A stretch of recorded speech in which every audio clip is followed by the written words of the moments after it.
Continuamente nos llegan peticiones para rezar por enfermos. Varios nos habéis pedido esta meditación por los enfermos. Vamos a rezar por ellos hoy. Por Jorge, por Javi, por Mónica, Andrea, Salvador, Kika, por Alejandra, Manolo, Cristina, Chus, María Ángeles, por José Luis, Eugenia, Enrique, por Tere, por Juan Jesús, Manuela, Paula, Josemi, Agustín y tantos, tantos otros que sufrís, que estáis en la cruz. Por vosotros rezamos a diario y nos apoyamos en vosotros. Señor mío y Dios mío, creo firmemente que estás aquí, que me ves, que me oyes. Te adoro con profunda reverencia. Te pido perdón de mis pecados y gracia para hacer con fruto este rato de oración. Madre mía Inmaculada, San José mi Padre y Señor, Ángel de mi guarda, interceded por mí. Hay preguntas que no se deben preguntar, aquellas cuya respuesta no nos va a gustar.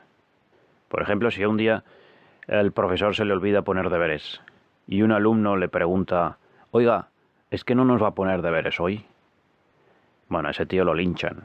Ese necesita protección policial para llegar a casa. Bueno, pues aquel día, Jesús, estabas tú con tus discípulos, acababas de curar a un niño endemoniado. Tu popularidad por las nubes. Y leemos en el Evangelio, y estando todos admirados por cuantas cosas hacía, dijo a sus discípulos, grabad en vuestros oídos estas palabras. El Hijo del Hombre va a ser entregado en manos de los hombres. Tú, Jesús, les anuncias la pasión, así, a palo seco. Los discípulos, dice el Evangelio, no entendieron. Y lo que es peor, no se atrevían a preguntarle acerca del asunto. Les daba miedo preguntar, porque sabían que no les iba a gustar la respuesta. Les asustaba preguntar por la pasión, por la cruz, por el sufrimiento. ¿Y a quién no? En marzo de 2013 estaba yo hablando con Pedro, un chico de 16 años, que me preguntaba sobre la vocación. Y hablamos largo y tendido. Y unos meses más tarde decidió darle su vida entera a Dios y a los 17 años se incorporó al Opus Dei. Comenzó la carrera de Ingeniería Química y le sobraba talento para ello. Y después de los 3 primeros meses de universidad, en Navidades prediqué un retiro al que él asistía. Hablamos mucho de santidad, de darle todo a Dios. Como yo había sido médico, un día me dijo que le dolía la espalda. Yo tenía 18 años, dolores de espalda, yo pensé pues era muscular, y le di un ibuprofeno. Bueno, pues a los 5 días el pobre ya no aguantaba el dolor. Fue al médico y con una simple radiografía le diagnosticaron un osteosarcoma muy avanzado en la pelvis.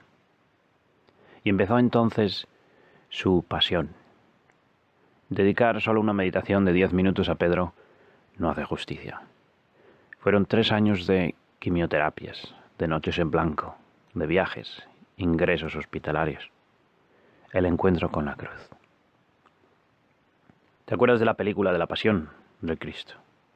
Una de las escenas que más me conmueve siempre es cuando le dan la cruz a Jesús y primero la besa despacito y luego la acaricia con ternura, como a una persona a la que se ama. Pues lo mismo le vimos hacer a Pedro con su cruz. No nos extraña, Jesús, que en el Evangelio de hoy tus discípulos no se atrevieran a preguntarte sobre la pasión, porque el dolor nos angustia. No nos gusta. Y tampoco a ti, Jesús, porque en aquella noche del Jueves Santo sudaste sangre. El control del dolor en cuidados paliativos nunca es fácil. Un día le administraron a Pedro una nueva terapia para controlar el dolor. Y al rato se le caían las lágrimas. ¿Qué pasa?, le preguntaron. ¿Te sigue doliendo? Pero no. Pedro contestó que era la primera vez en meses que no sentía dolor. Ahí en silencio, en la fragua del dolor, Dios le iba transformando y él iba transformando a los demás. Iba acercando a todos los que se encontraba a Dios. Cientos de personas venían a verle. En ocasiones te encontrabas otros sacerdotes que venían a verle, incluso obispos venían a ver a este chaval de 20 años. Muchos amigos suyos, como los apóstoles, no entendían. ¿Por qué? Si Dios le deja vivir, decían, ¿cuántas cosas grandes podría hacer? ¿Cuántas almas podría traer a Dios?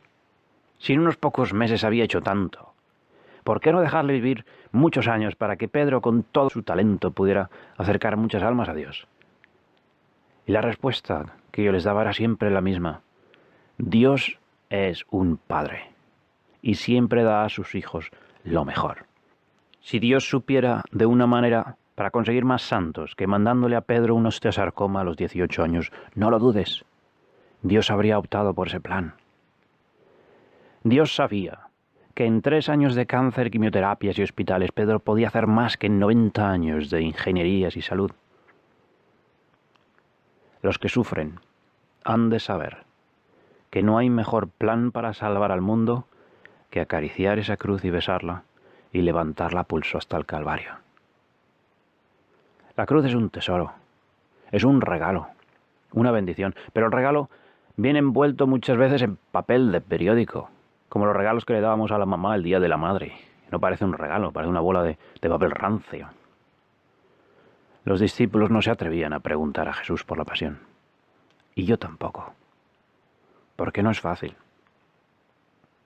Pero cuando a veces se habla de un nuevo impulso para la Iglesia, ¿qué más podemos hacer? A ver si inventamos algo nuevo que no se ha hecho antes. Mira, la Iglesia salió adelante con la sangre de los mártires, la oración de los santos. Y así va a ser siempre. Todavía hoy tenemos mártires en algunos países, pero los mártires más abundantes están aquí, en una cama, en un hospital, en una silla de ruedas, sufriendo en silencio. La mayoría de los mártires de la Iglesia ya no cargan una cruz de madera, ahora van arrastrando un gotero, sus cuerpos flagelados por una esclerosis que los van consumiendo despacito. Los mártires que la Iglesia necesita tanto están conectados a una máquina de diálisis, recibiendo trasplantes, transfusiones, quimioterapias, insulina en inyecciones. Los mártires de la Iglesia son niños con parálisis cerebral, jóvenes con leucemias, pacientes con depresión, esquizofrenias, Parkinson's y Alzheimer's, enfermedades neurodegenerativas, autoinmunes. Ese es el tesoro de la Iglesia, es la mina de uranio enriquecido que le da energía a la Iglesia y sin ellos no somos nada. ¿Cuánto necesitamos a los enfermos? Sin la cruz no hay cristianismo. Y si Dios tuviera un plan mejor para salvar almas, lo usaría. Dios quiere salvar a todos, pero las almas son tan caras y solo se salvan con la cruz. La cruz llevada con garbo, no con resignación. Pedro falleció en enero del año pasado. Un obispo y más de 30 sacerdotes celebrábamos aquella misa, abarrotada. El funeral de un chico de 21 años que podía haber hecho grandes cosas si hubiera vivido 90. Pero nunca hubiera podido hacer más cosas que lo que hizo en 21 años, aceptando aquella cruz que Dios le daba. En aquella iglesia había cientos de todos los colores, cristianos y no cristianos, médicos en su bata blanca, enfermeras de azul y verde, otros jóvenes con cáncer, en sillas de ruedas. Cientos de vidas que Pedro tocó y transformó con la suya. El último día que le vi, fuimos a verle con un grupo de jóvenes, y él quería estar con cada uno a solas, para despedirse, porque sabíamos que era la última vez que nos veíamos. Uno de esos jóvenes que vino conmigo tenía 15 años, y nos contó cómo en un momento dado Pedro le preguntó, ¿eres feliz? Y el chaval le contestó, sí. ¿Y tú, Pedro? A Pedro le quedaban días de vida. Llevaba 3 años de quimioterapias, tratamientos, noches en vela, dolores y hospitales. Y cuando el chaval le preguntó, ¿y tú, Pedro, tú eres feliz? Pedro le sonrió y le dijo, no he sido más feliz en toda mi vida.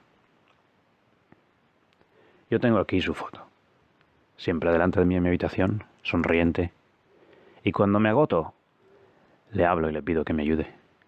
Y me acuerdo de unas palabras que me dijo un día, y me las apunté. Father, siempre me llamaba Father. Father, si hemos dado la vida, ¿cómo no vamos a dar la muerte? Vamos a darlo todo. Que quedarse a medio camino sería una chapuza. Hasta la cumbre del Calvario, Father. Madre mía, a ti te veo allí, al pie de la cruz. Y de la misma manera que no te separaste de tu hijo crucificado, no te separas ni un segundo de cada hija, de cada hijo tuyo enfermo, que es un tesoro en la iglesia, en la cima del Calvario, dándolo todo. Te doy gracias, Dios mío, por los buenos propósitos, afectos e inspiraciones que me has comunicado en esta meditación. Te pido ayuda para ponerlos por obra. Madre mía Inmaculada, San José mi Padre y Señor, Ángel de mi guarda, interceded por mí.